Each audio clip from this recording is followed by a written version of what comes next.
Our programs offer many languages. Please visit suprememastertv.com/schedule. Nos programmes offrent plusieurs langues. Veuillez visiter suprememastertv.com/schedule. Nuestros programas ofrecen varios idiomas. Visite suprememastertv.com/schedule. Манай нэвтрүүлгүүд олон хэлээр гардаг. Зочлох хаяг suprememastertv.com/schedule.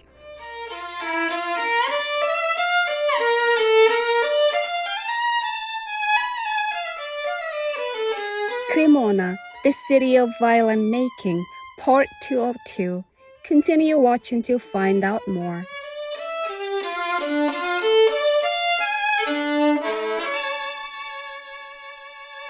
Since cutting out meat, I felt healthier. I felt cleaner, lighter. My skin, nails, hair. I stopped getting dandruff. There were loads of real positive effects that I got from that. It was kind of strange, but I sort of woke up brighter in the mornings. Fresher. David Hay, vegan.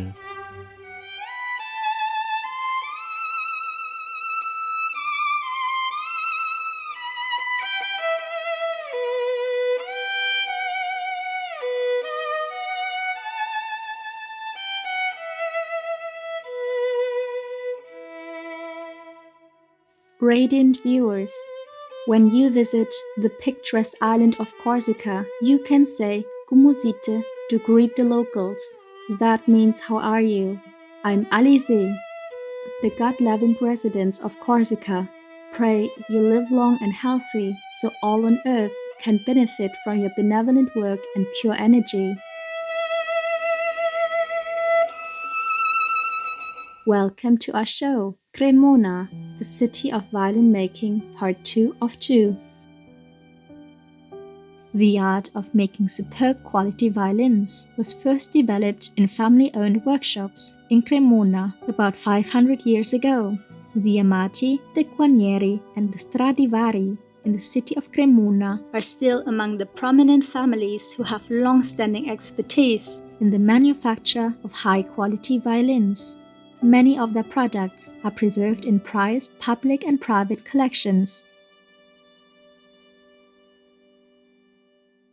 After the passing of the last master craftsmen, Antonio Stradivari and Giuseppe Guarnieri in the 18th century, the spirit of Cremona was somewhat dampened. In 1937, there was an initiative to recollect Stradivari's and other violin masterpieces back to the homeland as part of the bicentenary commemoration of Antonio Stradivari's passing. About 136 instruments from many cities, such as London, Paris, and New York, were brought to Cremona. Among them were those made by Stradivari, Giuseppe Guarnieri, and Nicola Amati, as well as those by less famous Cremona luthiers. These masterpieces were exhibited and played in concert on June 15, 1937, at the Bonchielli Theatre. Musicians had the precious opportunity of playing music with these legendary instruments, and the event made the headlines of many newspapers. A year later, the Cremona Violin Making School was opened, although the learning activities were interrupted by the outbreak of world conflict.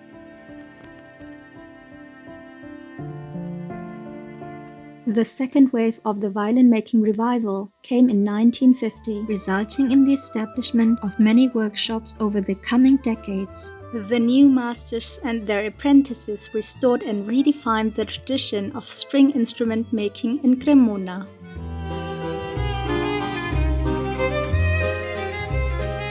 The violin-making schools in Cremona are instrumental in keeping this age-old art form alive. The Palazzo Raimondi, a historical building situated in the center of the city, was home to a local violin-making workshop and was later transformed into the prestigious Cremona International Violin-Making School, offering a 4-year program.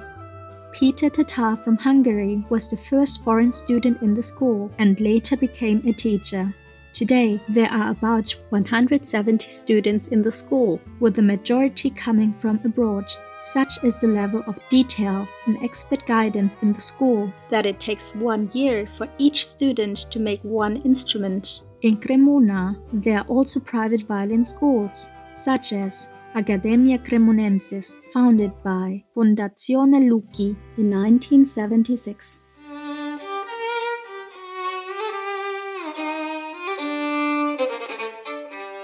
In 1976, the first Ente Triennale Internazionale Strumenti ad Arco, or International Triennial Body of Bowed Instruments, the world's premier competition of violin making, was held in Cremona. Initiated by the Stradivari Foundation and later hosted by the Violin Museum Foundation, the event is considered the Olympics of this craft and is held in September and October every 3 years. A panel consisting of 5 violin makers and 5 musicians work together for about 10 days to comprehensively evaluate both the sound and the technical aspect of the submitted violins, violas, cellos, basses, and select the best of each category.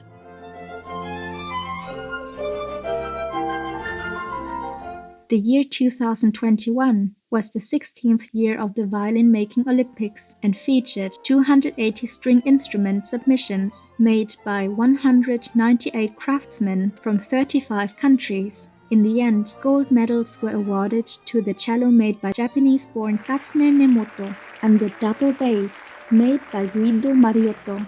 The winning instruments were purchased by the Fondazione Stradivari and became permanent collections of the Cremona Violin Museum. On December 5, 2012, UNESCO decreed the traditional violin craftsmanship in Cremona on the representative list of the intangible cultural heritage of humanity. The Cremona instrument-making craft today follows the same methods, processes, and disciplines of the past masters. The nurturing apprenticeship culture allows the students to develop and run their own workshops with confidence. This is how the Cremona tradition is being preserved and passed on. Don't go near a vegan. You'll be mesmerized by their inner and outer beauty of their virtues. Precious viewers, we'll now pause for a moment to hear a brief message. We'll return shortly. Please stay tuned to Supreme Master Television.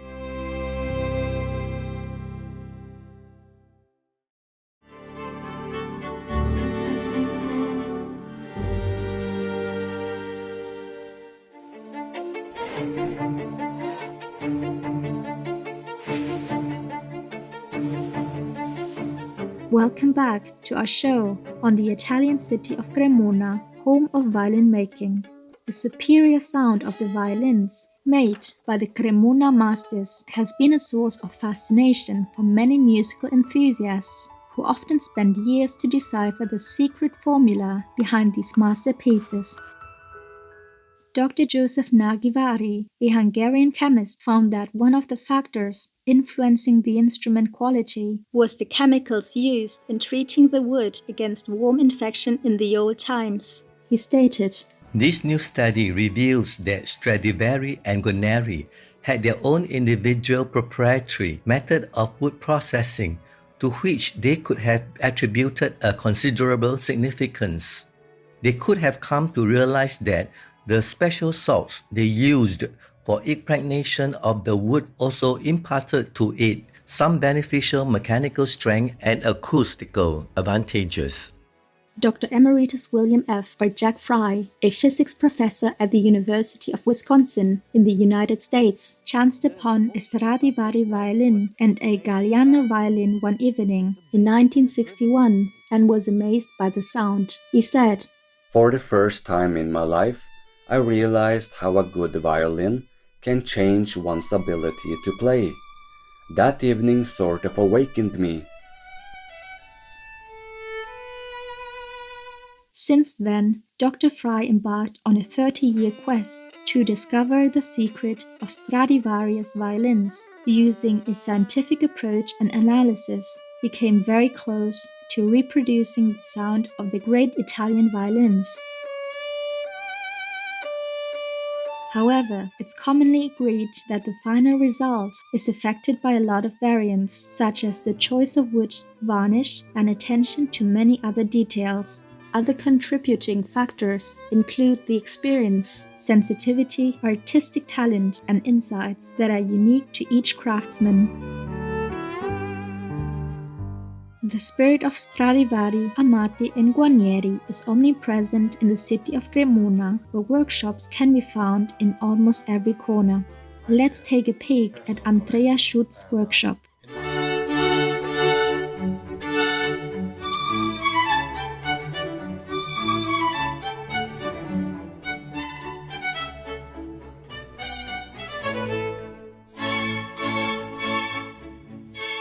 Hello, I'm Andrea Schulz, violin maker in Cremona, Italy. I would like to introduce myself. I'm a violin maker from second generation. My father was also a violin maker. Andrea started his apprenticeship at 17 years old in his father's workshop and attended a violin school for 4 years before opening his workshop in Cremona in 1999. According to Andrea, excellent wood is the key to making good violins. He has a large collection of 30 to 40-year-old maple wood and 60 to 70-year-old spruce wood. It usually takes him at least 3 months to finish a violin, and it's a process that cannot be rushed. For Andrea, every instrument he makes is unique. Many makers come from afar to move to Cremona, soaking up the artistic atmosphere to learn this specialized craft. From about 150 workshops in the city, almost 42% are owned by makers from abroad, such as Japan, Korea, and France.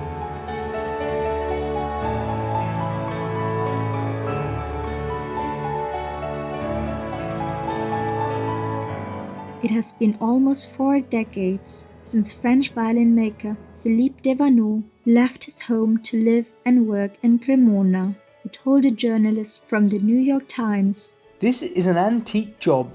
Nothing has changed for centuries. Of course you can make a violin with a machine or a computer, but you can't put your heart inside of it."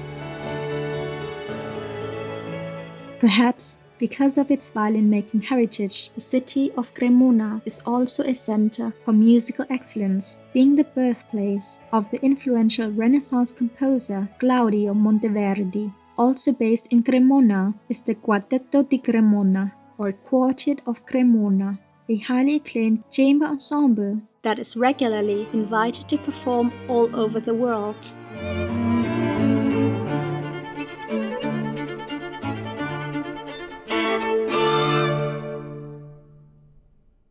Every year, the city plays host to numerous musical festivals, such as the Cremona Orchestra Festival, Cremona International Music Academy Festival, and Cremona International Music Festival.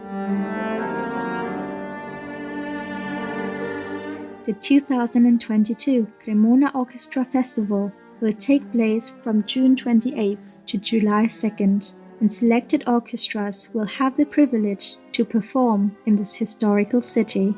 With each new generation of violin makers and enthusiasts, may the artistry of instrument making in Cremona continue to develop and flourish and spread throughout the world.